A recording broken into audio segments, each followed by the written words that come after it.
Hello guys, आज हम start कर रहे हैं बेसिक इलेक्ट्रॉनिक्स। इस सब्जेक्ट को काफ़ी मुश्किल समझा जाता है, लेकिन ये इतनी मुश्किल नहीं है अगर आप इसको थोड़ा समझ के पढ़ेंगे तो। इसमें हमारा पहला चैप्टर है द नेचर ऑफ इलेक्ट्रिसिटी। इस चैप्टर के स्टार्टिंग में हमारे पास कुछ थ्योरी है, डेफिनेशंस है जो हमें पढ़नी है। यहाँ से हमारे पास बहुत सारी सवालात बन सकती हैं पेपर में। वो कैसे?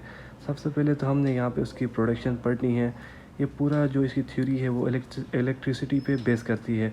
सबसे पहले तो हमें उसकी प्रोडक्शन के बारे में पढ़नी होगी। उसके बाद स्ट्रक्चर ऑफ मैटर, उसकी डेफिनेशंस वो होती कैसे है, और ये पढ़नी होगी। उसके बाद इलेक्ट्रिसिटी की डेफिनेशंस। उसके बाद हमारे पास आता है कंडक्टर, सेमीकंडक्टर, इंसुलेटर। ये एक अहम सवाल बन सकता है पेपर में, कैसे इन सब की डिफरेंस के लिए एक सवाल दे सकता है सर।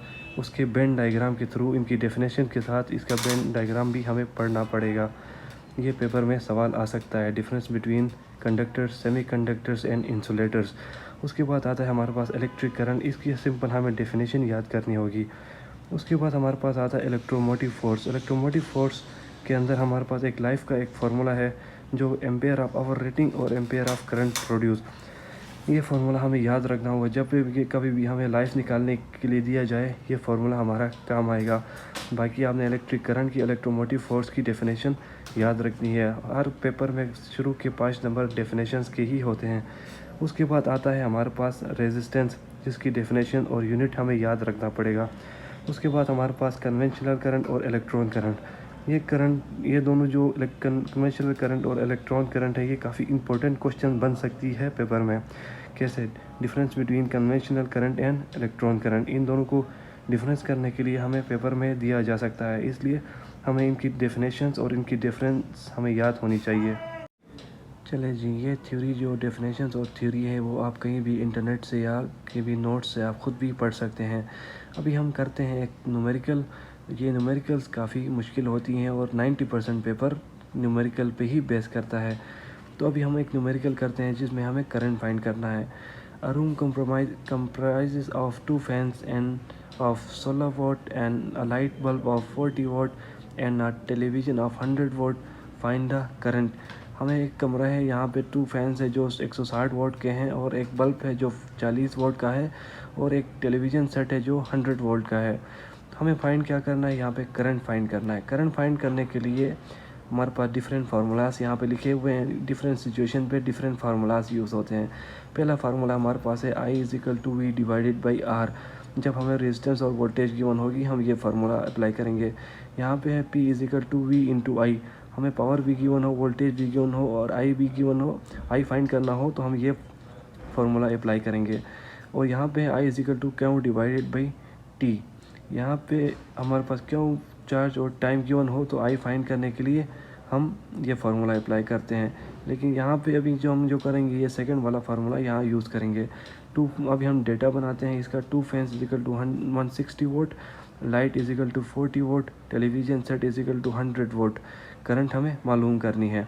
तो हमने इन टोटल वोट, हमने इन तीनों को सम करके यहाँ पे टोटल वोट लिखा।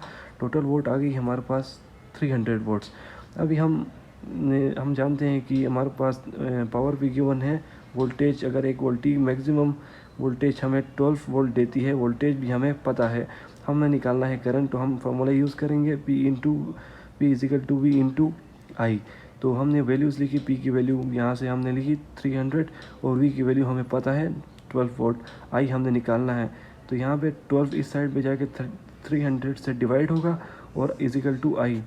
300 डिवाइड बाई 12 करेंगे तो हमारे पास करंट की वैल्यू आ जाएगी जो है 25 एम्पेयर। उसके बाद हमारे पास एक और न्यूमेरिकल है जो है 2.7। What is the current in the conductor if 450 microcoulomb of charge pass through it in 15 seconds? हमारे पास करंट क्या होगी जब इन कंडक्टर से 450 माइक्रोकूलम चार्ज पास करेगी 15 मिली सेकेंड में। तो सबसे पहले हम इसका डेटा बनाते हैं। Q = 450 microcoulomb = 450 multiply by 10⁻⁻6। Micro होता है 10⁻⁻6। उसके बाद T = 15 millisecond = 15 multiply by 10⁻3। Milli होता है 10⁻3। आई हमें मालूम करना है।